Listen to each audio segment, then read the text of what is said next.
la palabra, ahí queda mejor decir, hagamos a la humanidad a nuestra imagen y semejanza. ¿Y a qué me refiero con que este ser social, el que nosotros característica que tenemos, es parte de esa semejanza?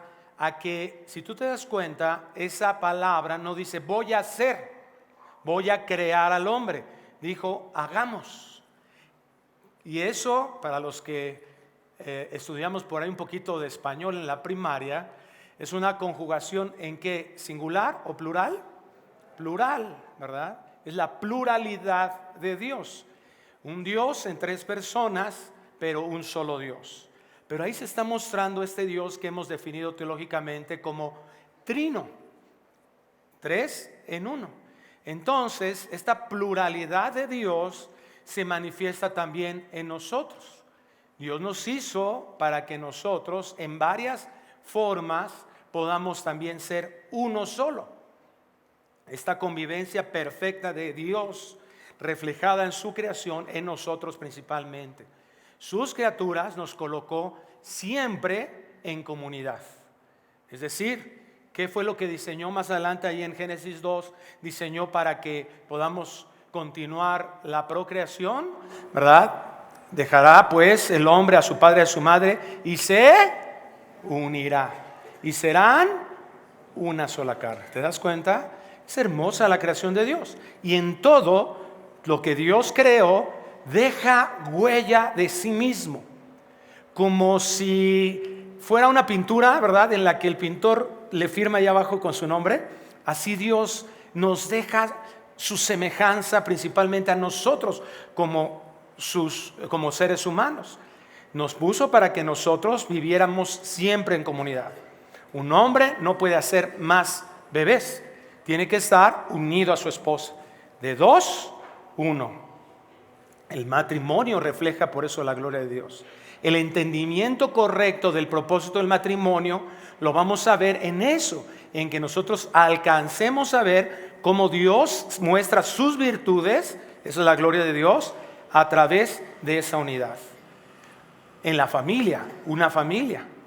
Dios nos puso en comunidad, en social, ¿verdad? Aquí en en una ciudad, en una comunidad, en una colonia, etcétera, etcétera. Pero también uno de los puntos trascendentales ahora como hijos de Dios, en el que nos llama lo mismo, es en su cuerpo. ¿Cuál es el cuerpo de Cristo? La iglesia, nosotros. Cada uno de los que hemos sido llamados a creer en que Jesucristo es nuestro Señor y nuestro Salvador. Dios nos coloca en esa posición. Por eso un cristiano no puede decir, no, pues yo con Dios, yo aquí con el Señor, o yo aquí me ministro con mi pastor YouTube, ¿verdad? Y al fin ahí voy a escuchar y que me gusta y aquel no. El Señor nos enseña que no dejemos de congregarnos como algunos tienen que ir por costumbre. Nuestra vida está diseñada para vivir en esa comunidad. Dios nos llamó a llaneros solitarios, a héroes solitarios. Sabemos que en la vida cristiana hay momentos en los que tenemos que pasar en intimidad con nuestro Padre, como Cristo. Había momentos en el que Él se iba y pasaba noches enteras, momentos muy especiales con su Padre. Pero Él bajaba y no les dijo a sus discípulos, a ver, vénganse muchachos, vámonos a un cerro, ¿verdad? Vámonos al Monte de los Olivos o vámonos al Hebrón y ya vamos a dejar toda esta bola de paganos incircuncisos, hijos del diablo, ¿verdad? Ahí porque nos van a contaminar. En la oración intercesoria, ahorita lo vamos a ver, ¿verdad? De Cristo con su Padre antes de ir a la cruz, que dijo el Señor, no te pido que los quites del mundo, sino que los guardes del mal.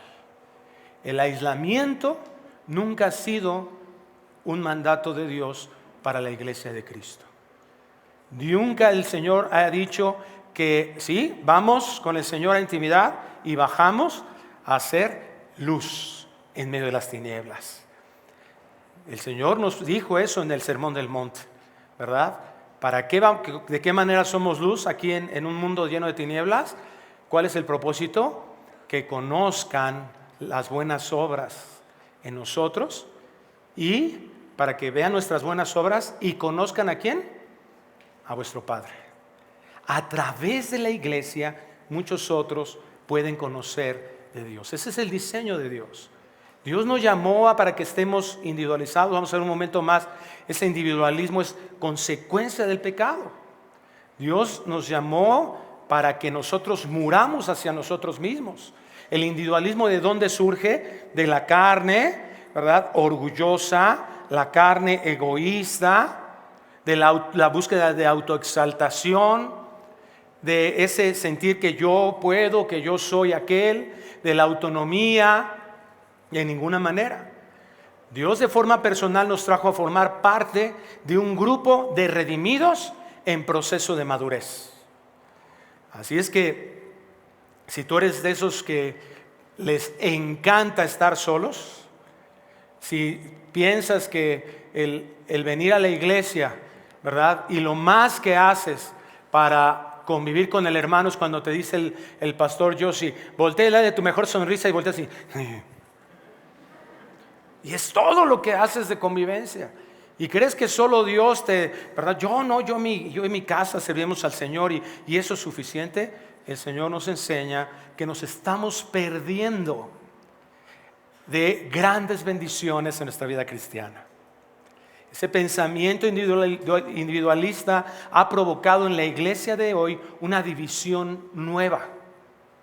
Podemos estar juntos, pero si nosotros no estamos compartiendo mucho más de nosotros, de lo que Dios nos ha dado en lo físico, en lo emocional, almático, en lo espiritual, entonces nos estamos quedando cortos. Y la idea es de que podamos ver la importancia de poder ir más allá en estas bendiciones de Dios. Que seamos ciudadanos del cielo en ese proceso de santificación que nos permita proclamar en la tierra la realidad de un Dios todopoderoso. Un Dios que se ha manifestado en nosotros con su amor, su misericordia y su bondad, y que ahora todo eso que Dios ha derramado para nosotros, porque a veces la idea es esa, la idea de los cristianos es, yo quiero más de Dios, y, ¿verdad? ¿Y qué es lo que a veces estamos haciendo espiritualmente? Nos volvemos unos obesos. ¿Por qué? Porque como, pero no ejercito. ¿Se necesita comer para poder fortalecer tu cuerpo? Sí. Algunos se nos nota más, ¿verdad? La comida que otra cosa. Pero no es solo el comer. Si no comemos, si nos ejercitamos, no fortalecemos nada. Espiritualmente es igual. Tenemos que comer. Qué bueno que estés aquí. Qué bueno que te involucres en un estudio bíblico. Qué bueno que estés interesado en estar haciendo estudio de la palabra de Dios, que estés desarrollando con libros. No estoy diciendo que no te disipules o que no tomes estudios en YouTube, ¿verdad? Pero principalmente donde Dios nos integra es una iglesia local. En esta iglesia donde Dios te puso y donde vas a recibir seguramente las peores decepciones de tu vida. Donde vas a recibir tal vez el dolor más grande que puedes percibir. Vas a recibir tal vez las traiciones que nunca podrías imaginarte. Y a veces por miedo a esos dolores nos metemos en una burbuja en las que ya nos conocen en la iglesia como Melquisedec. ¿Sí sabes por qué Melquisedec? Porque nadie sabe de dónde vino ni para dónde va. A duras penas alguien sabe nuestro nombre. ¿Quién es? ¿Está casado, soltero, viudo, divorciado? ¿A qué se dedica? Ahí viene, lo he visto. Entonces, ese individualismo es algo que está dañando profundamente a la iglesia y que desafortunadamente muchos de nosotros estamos convencidos de seguir viviendo así. Hoy oramos para que el Señor cambie esa perspectiva. Hoy vamos a hablar acerca de un tema que Dios nos ha llamado a que participemos activamente para buscar esto que Dios ha diseñado y que por eso he titulado el tema El poder de la unidad. El poder de la unidad. Efesios capítulo 2, versículo 19. Y si tú lees esta carta de Efesios completa, te vas a dar cuenta que la iglesia en Éfeso, algunas piensan que esta es una carta universal, es una carta que fue escrita, pero que el propósito de Pablo era que se pudiera distribuir en todas las demás iglesias, igual que la iglesia de la carta a los Colosenses. Pero es una carta en donde primero el Señor muestra quiénes somos en Cristo, y que debido a eso tiene que provocar algo en nuestras vidas. Más adelante, ¿verdad?, la carta habla acerca de lo que llamamos teológicamente vida cristiana, es decir, qué es lo que tiene que resultar de ese entendimiento de nuestras vidas. Y lo hace Pablo desde los primeros versículos, hablando acerca de la iglesia como fieles, como santos, como escogidos, como predestinados, como perdonados, etcétera, ¿verdad? Nos muestra todo esto, lo que el evangelio se aplica en la vida de un hijo de Dios. Y llegamos ahí a Efesios 2, versículo 19, después de que sigue avanzando y hablando acerca de cómo la salvación llega por gracia a nuestras vidas y que eso de provocar obras, ¿verdad? Somos justificados no por nuestras obras, pero cuando somos justificados, entonces eso produce obras en nosotros. Y así dice el versículo 19: así que ya no sois extranjeros ni advenedizos, sino conciudadanos de los santos y miembros de la familia de Dios, edificados sobre el fundamento de los apóstoles y profetas, siendo la principal piedra del ángulo Jesucristo mismo, en quien todo el edificio, bien coordinado, va creciendo para ser un templo santo en el Señor, en quien vosotros también sois juntamente edificados para morada de Dios en el Espíritu. Le voy a suplicar, cierre sus ojos, incline su rostro y me va a permitir dirigir una oración a Dios. Padre, te damos muchas gracias por tu palabra y queremos pedirte que sea tu palabra la que sea sellada en nuestro corazón, que pueda cada instante de nuestra vida, a partir de que ahorita que la leímos, tú permitas que sea comprendida y sea meditada en nuestra vida, pero sobre todo que la llevemos a una aplicación, que la vivamos, Señor. Te rogamos que hagas esa obra en nosotros, porque, Señor, de nada sirve solo leerla, de nada sirve solo pasar nuestros ojos por la Biblia, por estos versículos que acabamos de leer, sin esa acción tuya. Nadie tenemos la capacidad de los que estamos aquí de poder comprender el mensaje que tiene que aplicarse en nuestro corazón. Ilumínanos, haz esa obra que nos permita comprenderlo, Dios, para que podamos darte la gloria en nuestras vidas, entendiendo que tenemos que seguir, Señor, caminando en morir a nosotros mismos con el propósito de edificar a otros, y que esa unidad te honre a ti en esta tierra. Que nuestra unidad como iglesia nos lleve a impactar a todos los que están alrededor de nosotros. Te suplicamos esto en el nombre precioso de Cristo Jesús, y la iglesia decimos amén. Qué interesante lo que acabamos de leer que Pablo hace con esta carta, pero hace como una explicación muy importante en relación a quiénes somos. Esto es lo que llamamos comúnmente identidad. Y la unidad en la iglesia inicia con una adecuada identidad personal de cada uno de los miembros. En otras palabras, nosotros no vamos a poder vivir o aplicar los principios del evangelio, no vamos a poder ser seguidores de Cristo si solamente nos basamos en una especie de cambio de conducta. En decir, ya me enojé con mi hermano, me enojé con mi mamá, bueno, ya voy a tratar de ser diferente.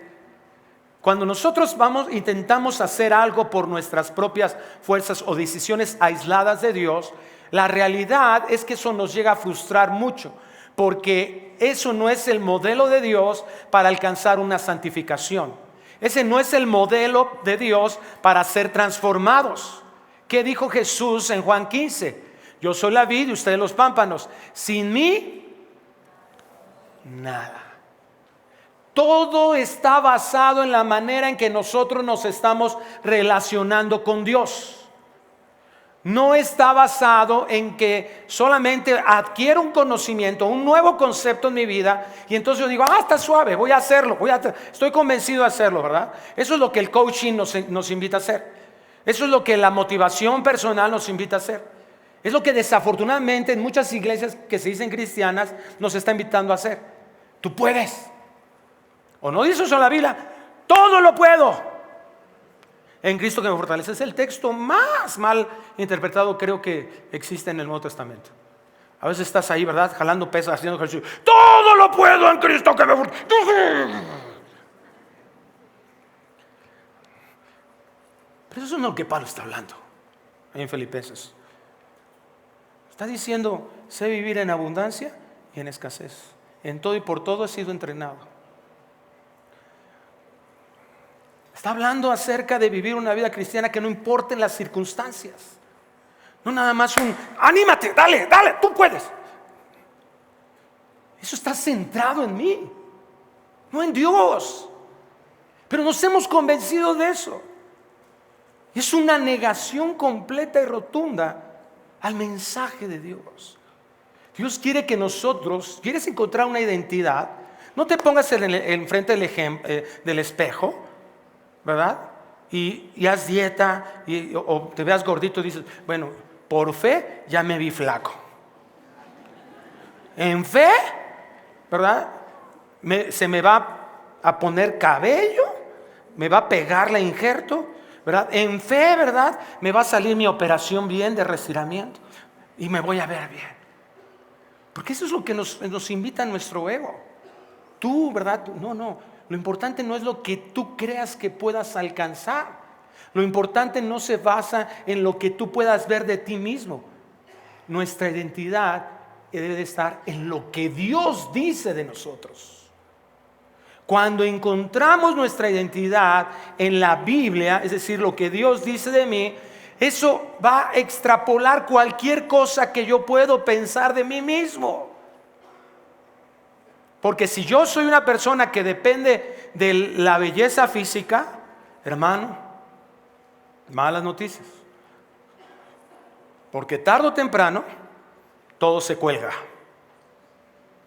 Tarde o temprano, por más que le hagas, llegas a los 60 años, ¿verdad? Esto me lo enseñó un hermano nutriólogo, ¿verdad? A los 60 años vas a perder masa muscular, quieras o no quieras, le hagas como le hagas. Tarde o temprano, ¿verdad? Va a haber flacidez. Tarde o temprano, ¿verdad? El cabello pues deja de tener abundancia. Tarde o temprano es eso. Pero si yo, ¿verdad? Dependo de que soy guapo, de que soy inteligente, de que soy adinerado, de que he logrado mucho éxito. ¿No has visto a esas personas que siguen dependiendo de su riqueza de hace 40 años? Qué tristeza. Ay, hijito, yo cuando era rico, yo fui rico. Tuve mucho dinero. Hace 30 años, abuelito.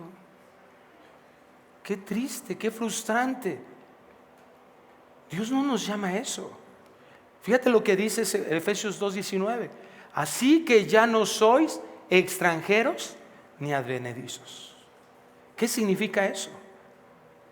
¿Qué fue lo que provocó el pecado en Adán y Eva y en todos nosotros? ¿Por qué no estamos viviendo en el Edén? Porque ellos fueron expulsados. Fueron sacados. Romanos 3:23 nos enseña la terrible consecuencia de la entrada al pecado al hombre. Por cuanto todos pecamos y estamos destituidos, alejados, separados, sin poder alcanzar, significa esa palabra, la gloria de Dios. Un rompimiento de la relación. Es muy evidente eso. ¿Qué le encarga a Dios a Adán en Génesis 2? Adán, mira, vas a hacer esto otro, vas a ponerle nombre a todas las plantitas, etc. Y Adán lo hizo. Había una comunión cercana entre Dios. Dios hablaba, Adán lo entendía y lo obedecía. Entra el pecado. ¿Dónde estás, Adán? ¿Y qué hace Adán? Se rompió esa comunión. Hay una separación. Dios le pregunta, ¿qué hiciste, Adán? Mendigo Adán, ni le contestó la pregunta. Fíjate nada más cómo se rompió el señorío en la mente de Adán de Dios. O sea, ¿qué esperas cuando tus hijos llegas y tu hijo, ¿qué hiciste? Pues que te responda, ¿no? Si llegas con tu esposa y le dices, ¿qué hiciste el día de hoy, esposa? Pues que te responda la pregunta. Adán ni siquiera le respondió la pregunta. Un rompimiento, una separación. Fuimos destituidos del gobierno de Dios. Fuimos destituidos de los privilegios que teníamos en esa posición de intimidad y comunión con Dios. Mira, es bien interesante analizar estas dos palabras. La palabra extranjeros, la palabra xenos, que significa huésped. Es alguien, ¿quién es un huésped? Alguien que llega, que se puede dormir en tu casa, pero no es parte de tu casa. Ajeno, forastero, desconocido, extraño, peregrino. ¿Y qué dice Dios de eso? Ya no eres eso.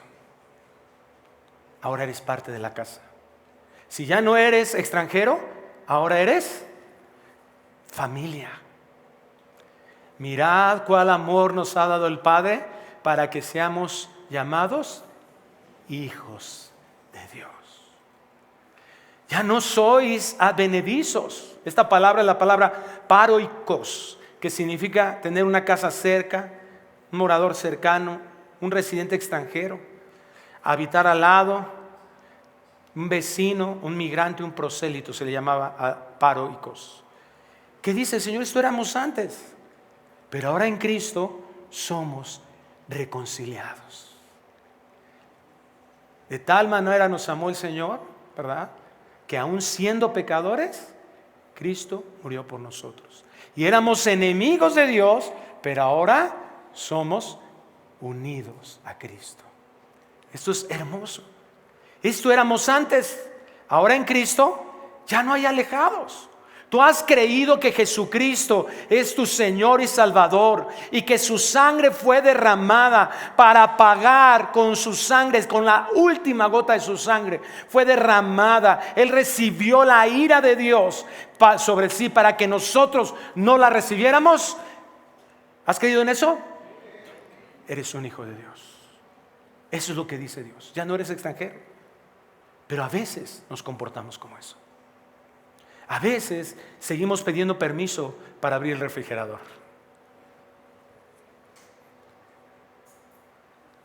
Tú llegas a la casa de un amigo no cercano y no llegas, a ver, saca las chelas, ¿no? ¿Verdad que no? Si llegas a abrir el refrigerador es ¿por qué? Porque él te lo pide. Pero a veces ni siquiera nos atrevemos a pedirle abrir el refrigerador. Pero si eres hijo, con confianza. Muchos de nosotros así vivimos todavía. Hebreos 4 nos enseña que debido a que Jesucristo, siendo nuestro sumo sacerdote y entendiendo además porque Él fue sometido al pecado, ¿verdad?, a la tentación sin pecar, entonces tenemos un sumo sacerdote que conoce lo que nosotros vivimos. ¿Y qué dice debido a eso? Entendiendo su sacerdocio, entrar confiadamente al trono de gracia. Fíjate, ese trono, si tú lo ves en Apocalipsis 20, ese era un trono, va a ser un trono de juicio. Ese trono, a los que sean juzgados por sus propias obras y no por la obra de Cristo Jesús, van a ser llevados a un castigo eterno. Ese Cristo, a través de su obra, convirtió ese trono de juicio en un trono de gracia. Y entremos a ese trono de gracia para alcanzar oportuno socorro. ¿Qué es lo que tenemos que hacer cuando nosotros vivimos con esa nube de condenación si eres hijo de Dios? ¿Qué es lo que tenemos que hacer si tú, verdad, inclusive, escúchame esto, no lo confundas, no te estoy diciendo que seas un cínico pecador, Pero muchos de nosotros, al no entender el Evangelio, vivirlo cada día de nuestra vida y estarnos alimentando, recordando que no somos justos por nosotros mismos, sino somos vestidos de la justicia de Cristo, que Él se hizo pecado para que nosotros fuéramos hechos justicia de Dios en Él, y no recordar eso, mira, vivimos apocados, vivimos así, atados, temerosos, miedosos, sin amar, sin perdonar. Vivimos como si no fuéramos hijos, sin disfrutar de las bendiciones de ser un hijo. Pero esto éramos antes y ya no lo somos. El Señor Jesucristo nos colocó una mesa aderezada, como dice el Salmo 23, una mesa de hijos. Y si somos hijos de un rey, ¿qué somos? Príncipes. Somos llamados a vivir de una forma en la que somos confiados. Y sigue diciendo Pablo, sino conciudadanos de los santos. ¿A qué se está refiriendo aquí el apóstol Pablo? A ser gobernados por Dios y que pongamos nuestra vista, una perspectiva en lo eterno. Uno de los grandes problemas que tenemos también en la vida cristiana es que lo terrenal nos pesa demasiado. Nos enfocamos a lo terrenal, a tener aquí, a que el dinero sea si no tengo dinero, ay, es muy pesado. Y no tengo novia, ay, me voy a quedar a no forrar Biblias, ¿verdad? Y si no tengo, ¿verdad? Casa, ¿verdad? Y los otros sí, y empezamos a ver. Y a veces se vuelve frustrante, ¿verdad? Tú vas aquí en el colectivo acaparado y ves pasar por ahí tu carro de tus sueños y dices, ay, mira ese incircunciso filisteo, hijo del diablo, y yo aquí. Porque nuestro reino, el reino del Señor, no es para aquí. Eso no quiere decir que Dios no nos quiera dar las cosas, bendiciones y cosas terrenales. No, pero eso no debe de causar un peso tan alto en la influencia que el mundo tiene hacia nuestro corazón. Escucha esto, hermano, por favor. Dios no ha dejado ni por un solo instante de gobernar el universo. Dios no está ajeno a ni una sola cosa que sucede en nuestras vidas. Dios no ha estado ajeno a ninguno de los conflictos y problemas que tenemos. Dios conoce perfectamente, y esto es lo maravilloso de la gracia de Dios, el amor de Dios. Piensa en esto, por favor. ¿Dios sabía todo el pecado que ibas a cometer antes de conocer a Cristo? Sí, Dios conoce todo. Y lo más sorprendente de todo es, Dios sabía el pecado que ibas a cometer después de conocer a Cristo, de ser salvo, y no dejó de amarnos ni en ni un solo instante. Dios sigue gobernando el universo. Dios tiene un destino eterno para nosotros donde tenemos que poner nuestra mayor importancia, hacer tesoros en el cielo, dice el Señor. En donde tenemos que tomar esa importancia. Nosotros ya somos justificados por la obra de Cristo. Hace un momento un hermano me preguntaba eso. Dice, oye, ¿qué pasa? Porque yo siento de repente como que no puedo avanzar y no camino. Y le digo, sí, tienes que entender algo, lo que la Biblia nos enseña. 1 Tesalonicenses 5:9 dice que nosotros no somos llamados a ira. Y a veces cuando nosotros cometemos un pecado, ¿qué hacemos? A ver a qué horas viene el batazo de Dios, porque tenemos esa idea religiosa, nos pusieron. Consideramos a Dios, ¿verdad? Como un viejito barbón, ¿verdad? De barba blanca y así, con su túnica larga, así, que está en el cielo así con un bat del tamaño del cielo a la tierra, en donde está esperando a que cometas un error, y cuando cometas un error, ese no es nuestro Dios. Si fuera ese Dios, ¿para qué envió a su Hijo Jesucristo a pagar por nuestros pecados?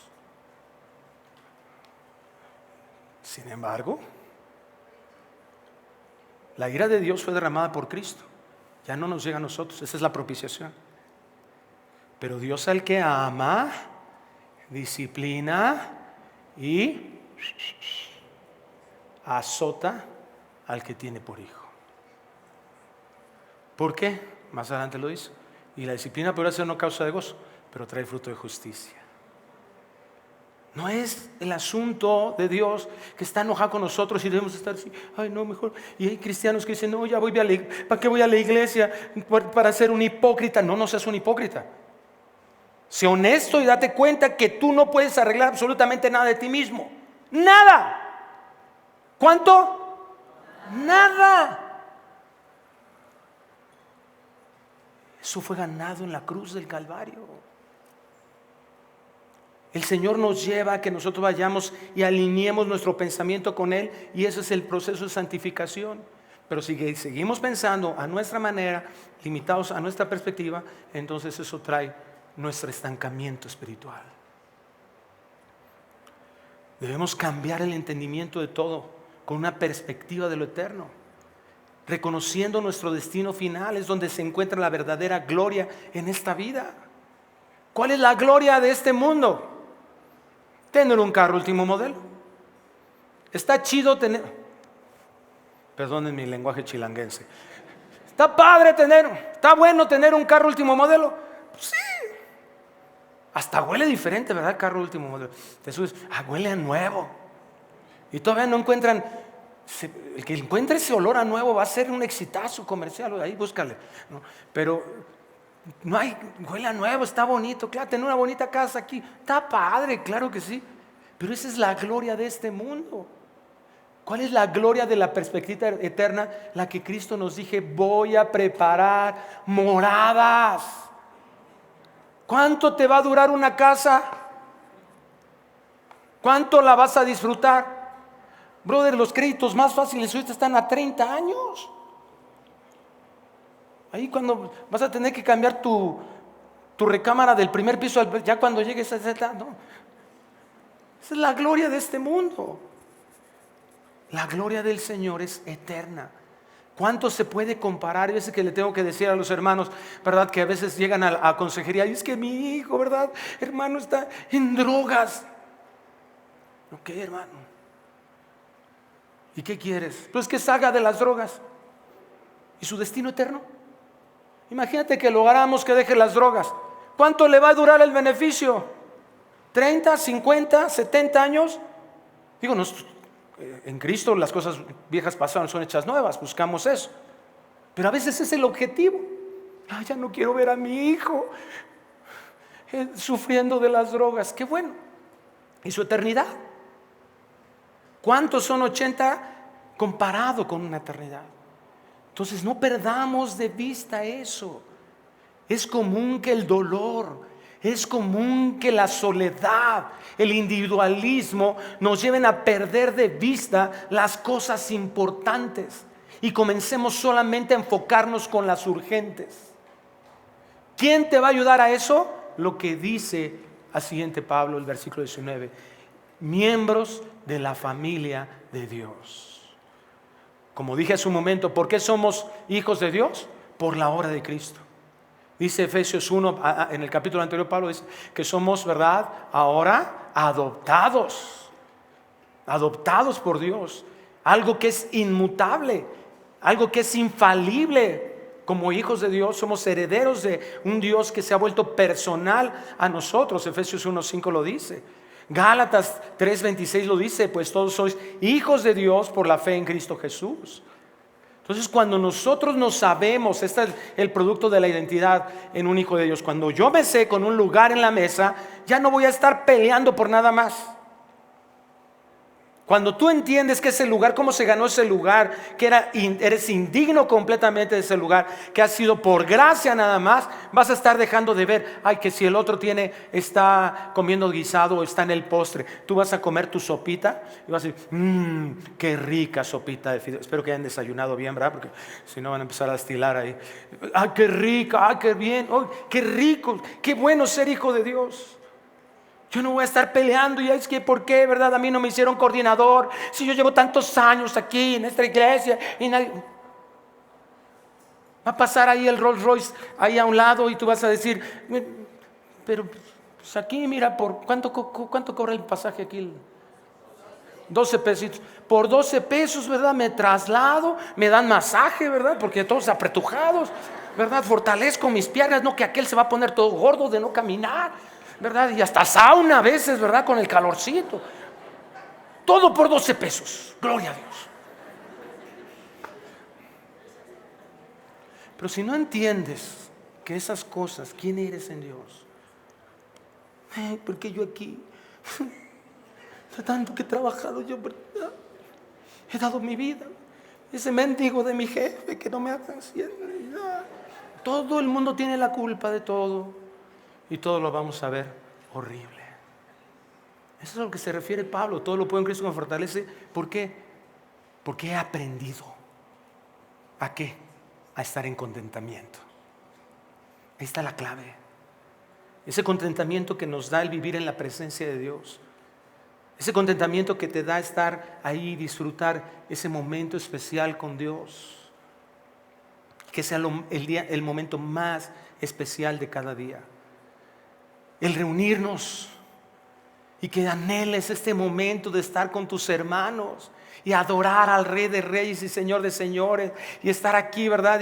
Y si tenemos esto, gracias a Dios, qué precioso lugar que Dios nos ha concedido. Pero si no lo tenemos, no importa, y vas a estar dispuesto a dejar todo esto por ir a predicar a las naciones el Evangelio del Señor, y aunque sea sentados en piedras. Pero si no nos entrenamos en esto, si nuestra identidad no está en Cristo, nunca vamos a estar dispuestos a dar. Nunca vamos a estar dispuestos a tolerar, a soportar, a animar. Nunca vamos a estar dispuestos a perdonar a nadie. No hay mansedumbre, no hay paciencia, no hay tolerancia, no hay gentileza, no hay amabilidad. No nos vamos a distinguir por amar y perdonar, sino para exigir. Y sigue diciendo el versículo 20: edificados sobre el fundamento de los apóstoles y profetas, siendo la principal piedra del ángulo Jesucristo mismo.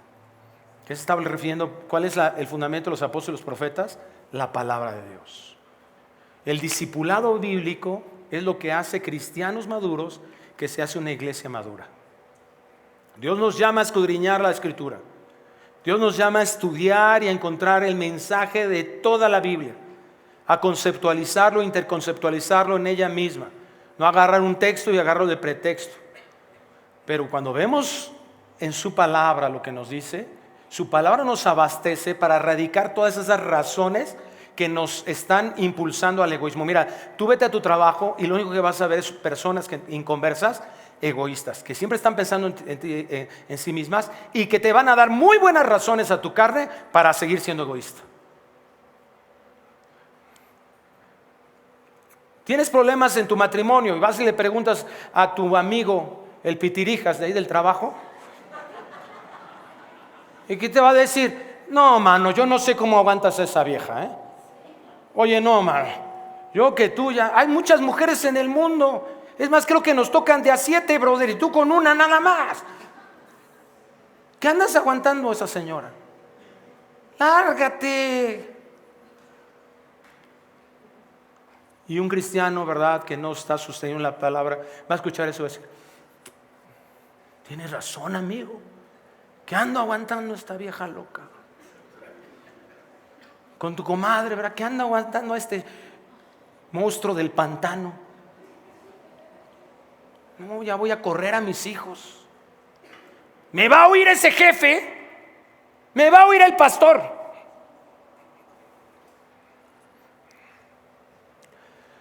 Esas razones que se disfrazan de pena, de miedo, de pragmatismo, que nos hacen ver, no, yo tengo que cuidarme a mí mismo. ¿Eso dice la Biblia? No, el Salmo 23 dice: Jehová es mi pastor y nada me faltará. ¿Qué decía Jeremías? Él va como poderoso gigante delante de mí. ¿Yo tengo que estar buscando defenderme? Si Él es mi defensa. Tengo miedo a que me rechacen. Y Efesios 1:6, que dice que somos aceptos en el amado. Si eres acepto en el amado, ¿por qué tienes necesidad de que otros te acepten? Es una de las razones por las que Dios nos puso aquí en la iglesia. Por favor, haz esto, porque hay algunos que a veces se lo pido y no hacen caso. Por favor, voltea a ver al que está tu hermano a la derecha. Velo bien, velo, por favor, voltea a verlo. Ahora voltea a ver al de la izquierda, al de atrás.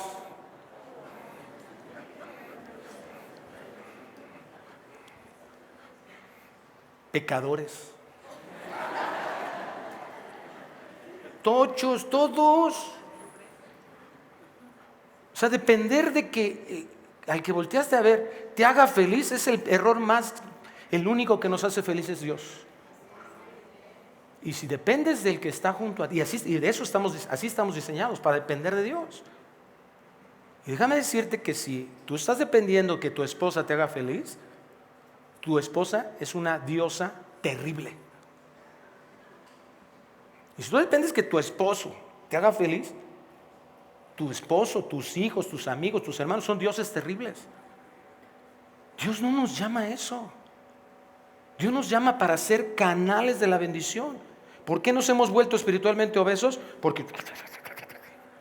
Y Dios dice, da de gracia lo que de gracia recibiste. Nuestra posición aquí en la tierra es ser satisfactores, usados para ser satisfactores de otras personas. Estoy tan abastecido de Dios que yo voy a dar aunque el otro me rechace. Pero yo no estoy dependiendo que esa persona me acepte. Soy acepto en Cristo. Tengo muchas heridas en mi vida. Ay, por eso soy así. Porque tuve un padre tan horripilante. No, hombre, Saúl se le quedaba chiquito al desgraciado de mi padre. Victimizados. 1 de Pedro 2:24 derriba todo argumento de victimización. El castigo de nuestra paz, Pedro está recordando Isaías 53, el castigo de nuestra paz fue sobre él, y por su llaga somos curados. Ahí está la medicina. ¿Hubo dolor? Nadie lo niega. ¿Fuiste afectado? Nadie lo niega. ¿Por qué te mantienes ahí si Cristo ya pagó por eso? Una de las enseñanzas más profundas que yo recibí de la influencia de Stefano Alducin, un buen amigo de mi hijo, en todo este tiempo de crisis, año y medio que tuvo de crisis, fue esa: ningún hijo de Dios puede vivir victimizado, porque nuestro maestro nunca se victimizó, y en su llaga tenemos la solución para cualquier herida. La principal piedra del ángulo, Jesucristo mismo. ¿Quieres conocer lo que la Biblia enseña correctamente? Céntrala en Cristo. Los caminantes de Maús. Esto es un principio de hermenéutica, de correcta interpretación bíblica. Todo lo que veamos en la Biblia, Cristo les enseñó, hablaban de Cristo. Encontremos eso.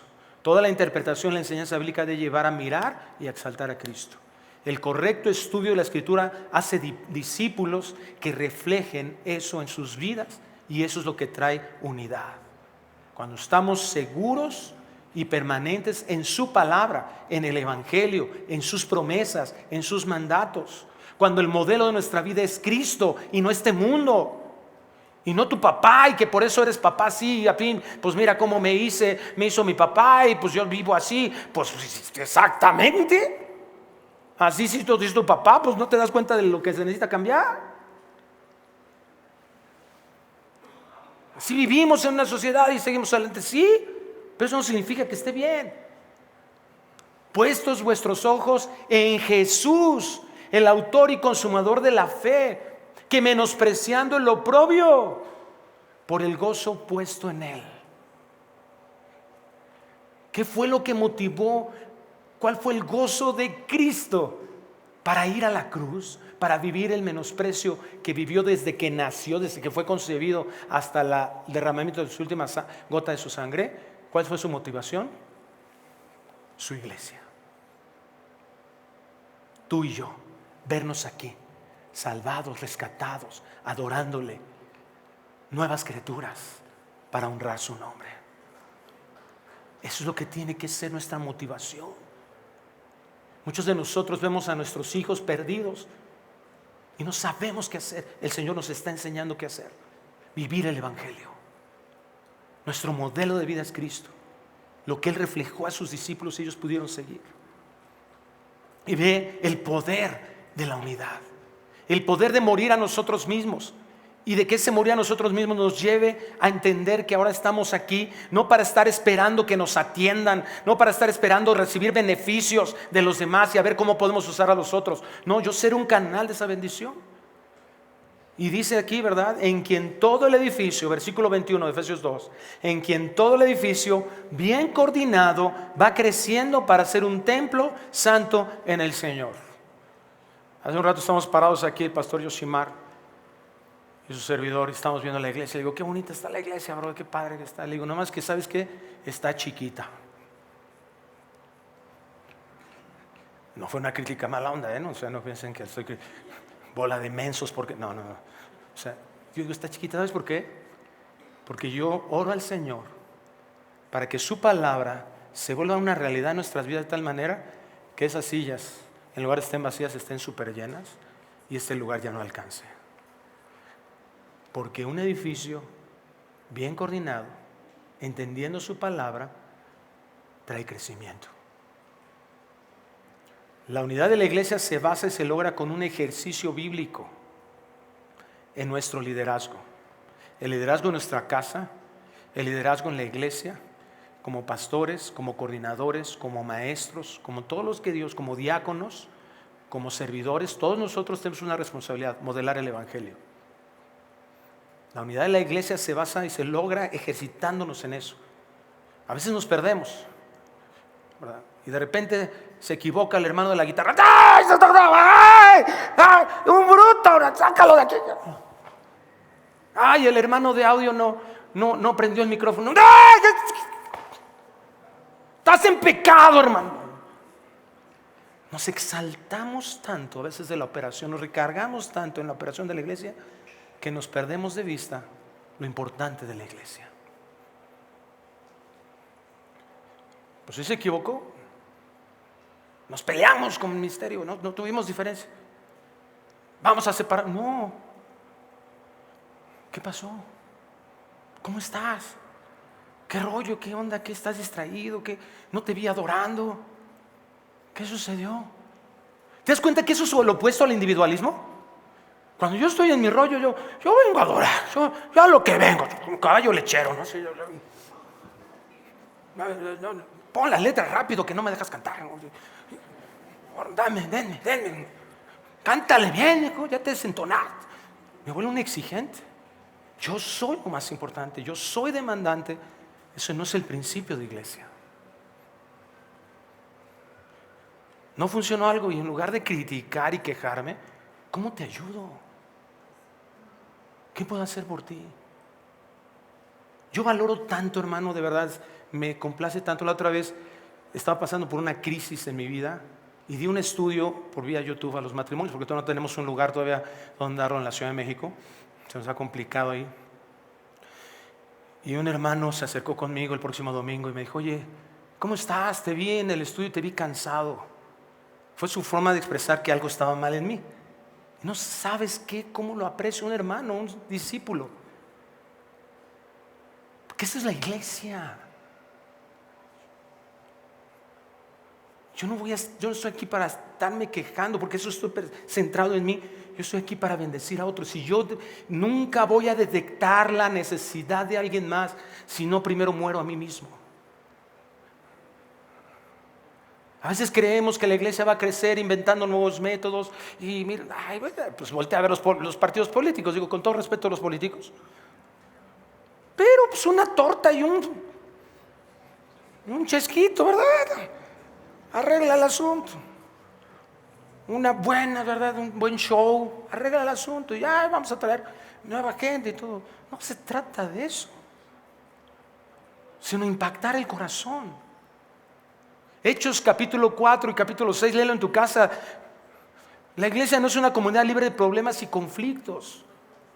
Esos problemas, esos conflictos son usados para enseñarnos a amar como fuimos amados. ¿Cómo te amó Dios?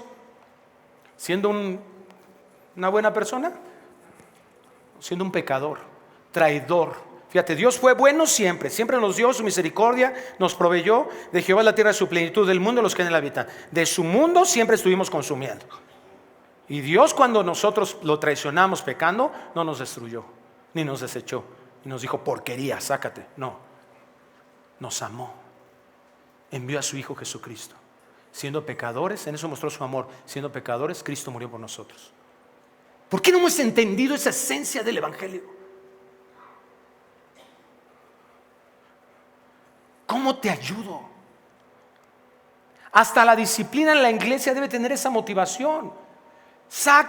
Entrega a Satanás a Alejandro y Mineo, le decía Pablo a Timoteo. ¿Para qué? Para que aprendan a blasfemar. No les dice porquería de hombres,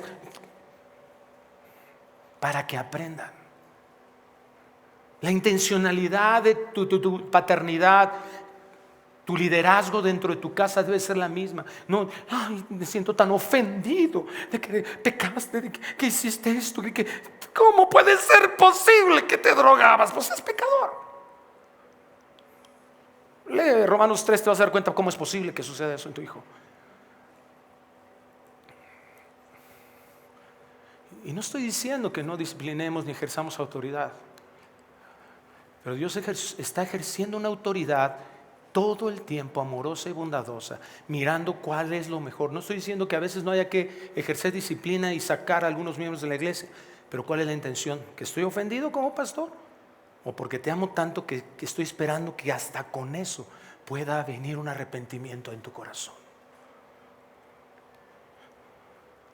Dios no solo nos pide que hagamos cosas buenas, sino que la hagamos con la motivación correcta. Dentro de la iglesia, Dios no nos promete tener un grupo de personas infalibles. ¿Por qué Dios permite que todavía haya injustos? Seamos injustos y cometamos injusticias contra otros y otros cometan injusticias contra nosotros, para que mostremos esa gracia, para que perdonemos como fuimos perdonados. Todos nosotros, fíjate, es bien interesante esta palabra, este edificio bien coordinado. Esta palabra en el griego es sunarmologeo y significa unir estrechamente, coordinar conjuntamente, compaginar, organizar compactadamente, bien concertado, bien unido. Esta vez es la convicción de todos nosotros, que nos lleve a una obediencia a la palabra de Dios, a los objetivos de Dios. Y el poder de esto va creciendo para ser un templo santo en el Señor. Madurez en la iglesia que se mide a través de una adoración verdadera, de una rendición total a la bendición de Dios. El primer síntoma de esa madurez es la unidad en la iglesia. Pablo exhorta, la primera exhortación que hace Pablo a la iglesia de Corinto fue lo contrario. El primer síntoma de inmadurez que les dice: ustedes son como bebés todavía. ¿Por qué? Porque hay división. Porque uno dice: ay, yo soy Apolos, chiquitibuna, la misma. No, Apolos, no, Pablo, chiquitibuna, la misma, Pablo es mi gallo. Y dice: ¿quién es Pablo? ¿Quién es Apolos? Ya dejemos eso. Sigamos a Cristo. Él es Dios. Cuando yo estoy madurando, voy a buscar la unidad porque es un reflejo de humildad y de mansedumbre como mi maestro. Que no estoy buscando lo mío, no estoy deseando que los demás me rindan pleitesía. Ahora no nos equivoquemos, no tenemos que estar todos miedosos así: ay, me va a ir de la fregada en la iglesia. No, en la iglesia es donde he tenido mis mejores amigos. Tengo amigos que conocí desde mi niñez, y aunque no los veo seguido, de repente les mando un mensaje y nos seguimos amando. Tengo un amigo, uno de mis mejores amigos me dio la bendición de mi esposa, ¿verdad? Y está en Mérida pastoreando, y seguimos en cierto contacto, nos amamos, nos vemos con tanto cariño. En la iglesia es donde hemos tenido mis mejores amigos. Hay bendición. Pero dejemos de tener esa perspectiva utilitaria de la vida en este mundo. Vestidos de amor, dice Pablo en Colosenses 3:14. Es el vínculo perfecto. Tenemos muchos impedimentos, pero en el Señor hay bendición. El crecimiento no solo se mide en números, aunque son importantes. El crecimiento también es en madurez. ¿Qué tanto nosotros nos parecemos más a Cristo? ¿Qué tanto nosotros estamos entendiendo esa bendición. En Hechos 2:46 vemos a la iglesia y dice, perseverando unánimes cada día en el templo y partiendo el pan en las casas. Esta parte unánimes es caminar juntos. Comían juntos con alegría y sencillez de corazón. Yo espero que la palabra de Dios tenga un efecto en su corazón, que ahorita terminando reciba 10 invitaciones a comer. No, no es cierto. Pero no lo hagan con el pastor o con quien les cae bien nada más. Con el difícil. Qué satisfacción tan hermosa es ver. Ahorita uno de los líderes de alabanza de la iglesia, de unas iglesias allá en la Ciudad de México, su abuelita llegó un día que prediqué, ya tiene algunos años esto, y me dijo, por favor ábrele a mi nieto, y me puso un papelito con su teléfono. Y la vez que le hablé, dije, hola, ¿cómo estás? Bien, ¿qué pasó?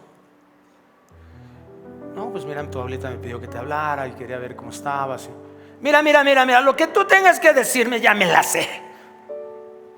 Yo ya fui a una iglesia mucho tiempo, ya me la sé. Digo, pues ahora está bien, brother. Ya después Dios trató en su corazón, le volví a hablar. Y pues, así como las pechugas de pollo, ¿no? Que después de que el trompo le das una suavizadita, ¿verdad? El Señor está lista para comer. Eso fue lo primero que recibí de él. Y gracias a Dios, hoy es director de alabanza. Pero a veces, ¿qué nos pasa? Mono payaso, que se baña, seguro ni cristiano ha de ser, va a terminar en el infierno el desgraciado. Tu primo, el difícil, ¿no? Que siempre llegas a las reuniones y te anda juzgando y criticando y burlándose de ti. Ya ni quieres ir, no dejes de ir. Sigue yendo. Muéstrale amor, perdónalo. Tus hijos, ¿cuántos hijos no están dando un fruto? Alababan a Dios, dice, y tenían el favor del pueblo. ¿Te das cuenta cómo la unidad impacta afuera? Muchos de nuestros hijos no quieren ir a la iglesia porque no ven algo diferente que otra religión. Es vivir el evangelio, ¿te das cuenta? Tu propio matrimonio. ¿Qué te dice el Señor? Ama a tu esposa. Ahí como tengas chance, échale ganitas. Como Cristo amó a la iglesia. Ama a tu esposa, aun cuando se ponga difícil. Ama a tu esposa, aun cuando lleguen momentos en que no entiendas mucho. Y que le digas, oye, vamos a comer. ¿Sí? ¿A dónde quieres ir a comer? A donde tú quieras. Vamos a las carnitas. No, ahí no.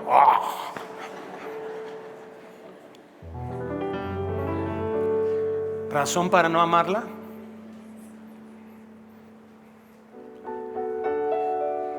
Fíjate, Dios nos da una herramienta para impactar el corazón de otros. Amar como fuimos amados. Termino leyéndoles Juan 17:20. Mas cierra tus ojos.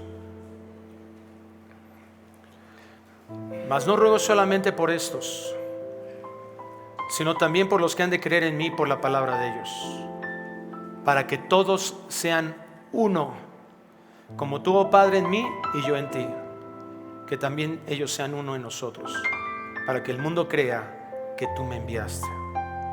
La gloria que me diste yo les he dado para que sean uno, así como nosotros somos uno, yo en ellos y tú en mí, para que sean perfectos en unidad, para que el mundo conozca que tú me enviaste y que los has amado a ellos como también a mí me has amado. Dios, haznos verdaderos evangelistas, haciéndonos morir a nosotros mismos. Por eso un discípulo tuyo no puede seguir tan vivo, sino tiene que tomar su cruz y morir a sí mismo cada día. Porque eso es lo que nos va a llevar a vivir en verdadera unidad, a ya no pensar en nosotros como lo más importante, sino a ti como lo más importante. Y cuando consideremos que tú eres lo más importante y valioso en nuestras vidas, entonces vamos a entender que lo más maravilloso es lo que nos has encargado, ser bendición y servir para edificar a otros y servir para servir a otros. Que eso nos provoque una unidad, muriendo a nosotros mismos, que otros puedan verte a ti. Esa es la promesa, para que el mundo crea que tú fuiste enviado por el Padre para salvarnos. Ayúdanos, Señor. Ayúdanos a encontrar esas respuestas de quiénes somos, no en esta tierra, no en lo que el hombre pueda decir, sino en lo que tú has dicho. Que eso nos lleve a caminar en madurez, que eso nos lleve a ejercer un liderazgo guiado por tu palabra, porque eso es lo que va a traer un crecimiento real, espiritualmente y hasta en número dentro de la iglesia. Eso es lo que nos va a llevar a vivir satisfechos en ti, en tu gloria. Es lo que nos va a llevar a caminar, crecer, unidos con nuestros hermanos. Es lo que va a hacer que otros te conozcan también, reflejando esta unidad entre tú y el Padre. Es tan importante y hemos sido tan engañados, hemos querido tantas mentiras que el diablo ha sembrado en nuestro corazón. Ayúdanos a que sean derrocadas, desarraigadas completamente, y que esta iglesia impacte su comunidad, impacte a los que están cerca, a los que tengan una relación con ellos.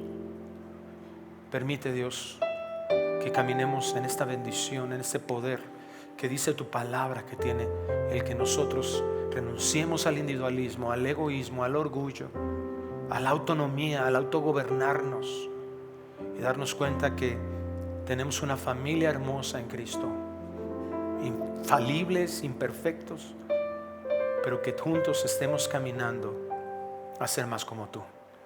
Te lo suplicamos en el nombre precioso de Cristo Jesús. Amén y amén. Que Dios les bendiga, hermanos. Gracias. ¿Qué tal? Me da muchísimo gusto saludarles y quisiera simplemente comunicarles que gracias a todos ustedes a través de todas las naciones en el mundo que aman la palabra de Dios y que realmente están interesados en que nosotros como organización Vida Nueva para el Mundo continúe predicando el Evangelio de la gracia de Jesucristo, podamos nosotros continuar haciéndolo gracias a sus donaciones. Este año cumplimos 46 años de ministerio, 46 años donde hemos predicado, pensamos y consideramos de una forma fiel el Evangelio, la sana doctrina de Jesucristo. Nosotros con todas estas donaciones tenemos que sostener pastores, misioneros, obras, equipos de televisión, y aún continuamos buscando la manera de poder elevar este ministerio. Hasta este momento quiero que ustedes estén enterados, no tenemos una sola propiedad. Y así hemos trabajado durante 46 años porque le damos la importancia a la evangelización, a las misiones y también a los hombres de Dios para levantar más pastores. Le damos las gracias, que pueda Dios con su gracia tocar sus corazones y que puedan ustedes invertir en un terreno donde es fructífero, porque creemos que hemos producido bastante buen fruto para la gloria de Dios. Gracias por sus aportaciones y por las donaciones que sabemos ustedes continuarán haciendo para que podamos continuar siendo fieles en la predicación del Evangelio de la gracia de Dios. Que Dios les bendiga.